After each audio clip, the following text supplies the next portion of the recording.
Hello everyone, स्वागत है आपका इरा वर्ड के यूट्यूब चैनल में। संस्था से जुड़ने के लिए आप दिए गए स्क्रीन नंबर पर कॉल कर सकते हैं या एसएमएस कर सकते हैं। आज हम करेंट अफेयर की श्रृंखला में 20 प्रश्नों को देखेंगे। तो आइए देखते हैं प्रथम प्रश्न कौन सा है। तो निम्नलिखित कथनों पर विचार कीजिए। भारत सरकार ने यूक्रेन से भारतीयों को निकालने के लिए ऑपरेशन गंगा मिशन चलाया। केंद्रीय मंत्रिमंडल ने एलआईसी के आईपीओ में 20% विदेशी निवेश को मंजूरी दी है। और हाल ही में राजस्थान राज्य सरकार ने बजट में पुरानी पेंशन योजना बहाल करने की घोषणा की है। तो ये दिए गए तीनों कथन सही हैं कि यूक्रेन से भारतीयों को ऑपरेशन गंगा के तहत निकाला गया और एलआईसी की 20% की विदेशी निवेश की मंजूरी मिली है और राजस्थान सरकार ने पुरानी पेंशन योजना की बहाली कर दी है। इसलिए आंसर हमारा डी हो जाता है। नेक्स्ट क्वेश्चन, निम्नलिखित कथनों पर विचार कीजिए। दिल्ली राज्य में कैबिनेट ने ई कचरे को निपटान करते हुए देश का पहला ई वेस्ट इको पार्क मंजूरी प्रदान की है। किसको?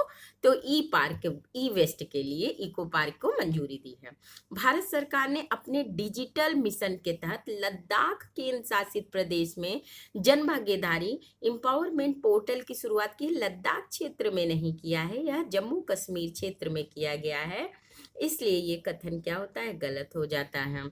और नेक्स्ट है, Dada Saheb Phalke film festival award 2022 Shershaah को बेस्ट फिल्म का अवार्ड प्रदान किया गया है।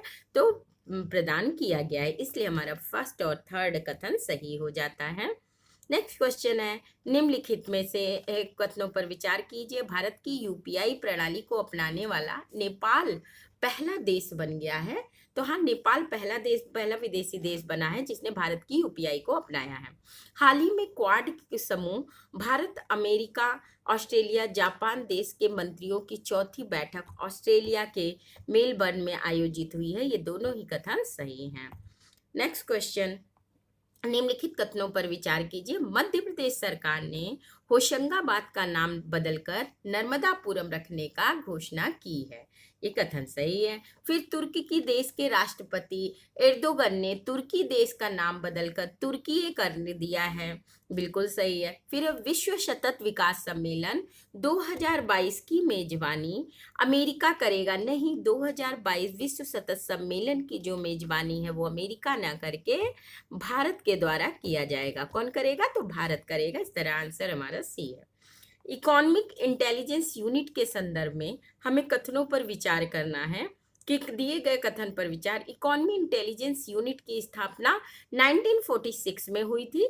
तो 1946 में इकोनॉमी इंटेलिजेंस यूनिट की स्थापना हुई थी। इसका मुख्यालय कहाँ है? लंदन में है। और इकोनॉमिक इंटेलिजेंस यूनिट लोकतंत्र सूचकांक जारी करता है। ये भी कथन सही है। इस तरीके से हमारे दिए गए सभी कथन क्या हैं? सही हो जाते हैं। नेक्स्ट जो हमारे पास क्वेश्चन है वह है, और इस बार जो हमारा यूनिट इकोनॉमी इंटेलिजेंस यूनिट जारी किया गया है इकोनॉमी ग्रुप द्वारा, उसमें जो है शीर्ष स्थान पर नॉर्वे को दिया गया है। नॉर्वे शीर्ष स्थान पर है। प्रधानमंत्री ग्रामीण डिजिटल साक्षरता अभियान के संदर्भ पे कथनों पर विचार करें। तो प्रधानमंत्री ग्रामीण डिजिटल साक्षरता अभियान जो है, इसमें प्रधानमंत्री ग्रामीण डिजिटल साक्षरता अभियान को सफल बनाने के लिए ई गवर्नेंस और कॉमन सर्विस सेंटर के साथ समझौता किया गया है। फिर ग्रामीण क्षेत्रों में डिजिटल कौशल प्रदान करने के लिए common service centre knowledge repository on wheel के रूप में कार्य करते हुए वित्तीय और डिजिटल कौशल प्रदान करेगा। दोनों ही कथन सत्य हैं। नेक्स्ट हमारे पास है, इलेक्ट्रॉनिक और सूचना प्रौद्योगिकी मंत्रालय ने भारत की सुरक्षा और गोपनीय जोखिम के कारण कितने मोबाइल ऐप को ब्लॉक करने का आदेश जारी किया है? तो कितने? 54 मोबाइल ऐप्स को क्या किया है? ब्लॉक करने का आदेश दिया गया है सुरक्षा के कारण। हाल ही में वित्त मंत्रालय ने ए पर पहला रंगीन स्मारिका सिक्का लॉन्च किया गया। किस पर आधारित है? तो पंचतंत्र पर आधारित। जो हमारी वित्त मंत्री निर्मला सीतारमण ने क्या किया? भारतीय प्रतिभूति मुद्रण और मुद्रा निर्माण निगम लिमिटेड के 17वें स्थापना दिवस पर पंचतंत्र पर पहला रंगीन स्मृति सिक्का जारी किया है। नेक्स्ट क्वेश्चन है कि टॉम टॉम ट्रैफिक इंडेक्स 2021 के अनुसार दुनिया का सबसे भीड़ भाड़ वाला शहर कौन सा है? तो टॉमटॉम ट्रैफिक के अनुसार दुनिया का जो सबसे भीड़ भाड़ वाला शहर है वह इस्तांबुल हो जाता है, वह इस्तांबुल है। नेक्स्ट क्वेश्चन हमारे पास है, नेक्स्ट क्वेश्चन कि वन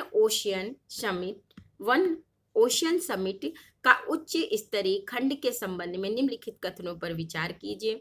तो वन ओशियन समिट का आयोजन फ्रांस द्वारा 9 से 11 फरवरी तक संयुक्त राष्ट्र और विश्व बैंक के सहयोग से किया गया है।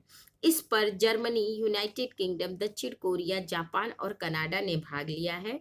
ये दोनों कथन सत्य हैं।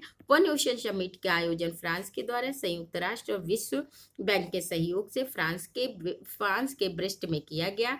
इस शिखर सम्मेलन में उच्च स्तर पर सत्र को जर्मनी, यूनाइटेड किंगडम, दक्षिण कोरिया, जापान, कनाडा सहित कई देशों के राष्ट्राध्यक्षों ने शासनाध्यक्षों ने संबोधित किया। अटल बिहारी वाजपेयी पुस्तक के लेखक कौन है? तो अटल बिहारी वाजपेयी जो पुस्तक लिखी गई है उसे सागरिका घोष के द्वारा लिखा गया है। किसके द्वारा? सागरिका घोष के द्वारा लिखा गया है। और सागरिका घोष द्वारा लिखित अटल बिहारी वाजपेयी नामक पुस्तक का विमोचन किया गया।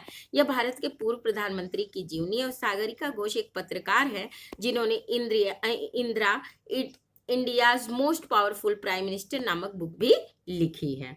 फिर नेक्स्ट क्वेश्चन हमारे पास है कि विज्ञान में महिलाओं और लड़कियों का अंतर्राष्ट्रीय दिवस के संबंध में निम्नलिखित कथनों पर विचार करें। तो विज्ञान में महिलाओं और लड़कियों के लिए अंतर्राष्ट्रीय जो दिवस मनाया गया वो 11 फरवरी को मनाया जाता है। फिर 2022 की जो थीम रखी गई है, इक्विटी, विविधता, समावेशन, जल हमें एकजुट करता है, यह किसकी थीम रखी गई है? तो अंतर्राष्ट्रीय महिला और लड़कियों के लिए जो विज्ञान दिवस मनाया गया उसकी थीम रखी गई है। नेक्स्ट हमारे पास है अटल सुरंग के संबंध में। तो वर्ल्ड बुक ऑफ रिकॉर्ड के द्वारा अटल सुरंग को आधिकारिक तौर पर 10,000 फीट से ऊपर दुनिया की सबसे लंबी राजमार्ग सुरंग के रूप में प्रमाणित किया गया है। अटल सुरंग लेह मनाली राजमार्ग पर पूर्वी पीर पंजाल हिमालय रेंज से रोहताक दर्रे के नीचे बनी एक राजमार्ग सुरंग है। ये दोनों कथन सही हैं। नेक्स्ट क्वेश्चन है, हाल ही में किस राज्य केंद्र शासित प्रदेश ने भारत का पहला जिला सुशासन सूचकांक जारी किया है? तो जम्मू कश्मीर के द्वारा इंडिया का भारत का पहला जिला यानी कि डिस्ट्रिक्ट गुड गवर्नेंस इंडेक्स 2022 जारी किया गया है। और जम्मू कश्मीर सरकार के मुख्य सचिव अरुण कुमार मेहता से प्राप्त सहयोग ने केंद्र शासित प्रदेश जम्मू कश्मीर के शासन मॉडल की विविधता को मापने वाले सूचकांक की अवधारणा और इसके निर्माण को साकार किया है। इस सूचकांक के द्वारा ग्लोबल साइबर सिक्योरिटी आउटलुक 2022 के संदर्भ में निम्नलिखित कथनों पर विचार करें। तो ग्लोबल साइबर सिक्योरिटी आउटलुक 2022 को world economy forum Davos agenda समिति के द्वारा जारी किया गया है। फिर 2022 में इसकी जो थीम रखी गई है स्टेट ऑफ द वर्ल्ड रखा गया है। स्टेट ऑफ द वर्ल्ड रखा गया वर्ल्ड इकोनॉमी फोरम के द्वारा क्या किया गया? ग्लोबल साइबर सिक्योरिटी आउटलुक जारी की गई है और 2022 की जो थीम रखी गई है वो रखी गई है स्टेट ऑफ द वर्ल्ड। दोनों कथन सही हैं। अच्छा, कृत्रिम बुद्धिमत्ता और तकनीकी प्रगति के मामले में वित्त पोषण में भारत को कौन सा स्थान रखा गया है? मतलब AI में भारत कौन से स्थान पर निवेश करता है? तो 6th नंबर पे भारत है जो निवेश करता है। इससे भारत के पहले कौन से हैं? तो अमेरिका, चीन, ब्रिटेन, फ्रांस, जापान और जर्मनी इसमें शामिल हैं। नेक्स्ट क्वेश्चन है कि नेताजी सुभाष चंद्र बोस की 125वीं जयंती के अवसर पर किस अंतर्राष्ट्रीय नेता को नेताजी पुरस्कार 2022 से सम्मानित किया गया? तो जापान के शिंजो आबे को नेताजी पुरस्कार 2022 प्रदान किया गया। विश्व में ढाका अंतर्राष्ट्रीय समारोह में भारतीय फिल्म ने सर्वश्रेष्ठ फिल्म एशिया की श्रेणी में पुरस्कार प्राप्त किया। यह फिल्म किस भाषा की है? तो यह तमिल भाषा की जो कुझंगल मूवी है उसे ढाका अंतर्राष्ट्रीय फिल्म फेस्टिवल में सर्वश्रेष्ठ फिल्म की श्रेणी में अवार्ड प्रदान किया गया है। कुझंगल इसे पेबल्स भी कहा गया है। इस मूवी को पेबल्स भी किया कहा गया और भारत की जो ऑस्कर के लिए नामांकित थी इसी को विदेशी श्रेणी में नामांकित किया गया था। तो कौन सी मूवी है? कुजंगल, जिसे ढाका अंतर्राष्ट्रीय फिल्म समारोह में भारतीय सर्वश्रेष्ठ फिल्म से नवाजा गया है। नेक्स्ट क्वेश्चन, अंतर्राष्ट्रीय शिक्षा दिवस 2022 के संदर्भ में है कि अंतर्राष्ट्रीय शिक्षा दिवस प्रत्येक वर्ष 24 जनवरी को विश्व भर में मनाया जाता है और इस बार 2022 में चौथा अंतर्राष्ट्रीय शिक्षा दिवस मनाया गया। और 2022 में अंतर्राष्ट्रीय शिक्षा दिवस की जो थीम थी पाठ्यक्रम बदलना और शिक्षा बदलना। पाठ्यक्रम बदलना और शिक्षा बदलना किसकी थीम है? 24 जनवरी को जो विश्व अंतर्राष्ट्रीय शिक्षा दिवस मनाया गया है। ये सभी कथन सही हैं। नेक्स्ट हमारे पास है उत्तरी अटलांटिक संधि संगठन के बारे में कि उत्तरी अटलांटिक संधि संगठन के बारे में कथन पर विचार करना है कि कौन से सही हैं। यह एक अंतर सरकारी सैन्य संगठन है। इसकी स्थापना वाशिंगटन संधि के द्वारा 1949 में की गई थी। तो हाँ, की गई थी। और इसका मुख्यालय ब्रुसेल्स में है, यानी कि उत्तरी अटलांटिक संधि संगठन जिसकी स्थापना 1949 में हुई थी, इसका मुख्यालय ब्रुसेल्स में है और यह एक अंतर सरकारी सैन्य संगठन है। सभी कथन सही हैं। इसी के साथ हमारे 20 प्रश्नों की श्रृंखला समाप्त होती है। तब तक के लिए नमस्कार।